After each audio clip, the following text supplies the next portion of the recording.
Gagamot sila sa online.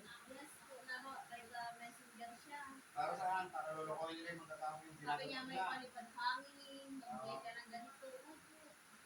Sabi ko sa mga shop, kasi naging kliyente ko siya eh. Huwag na silang manggamot kung sila'y naniningil. Oo, padala ka ng ganito. Sabi niya.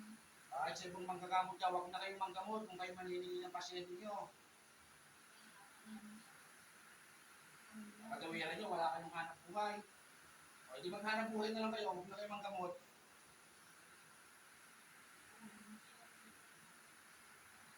Sabi niya, ang picture mo ay niya. Sabi niya, ang palipad hangin.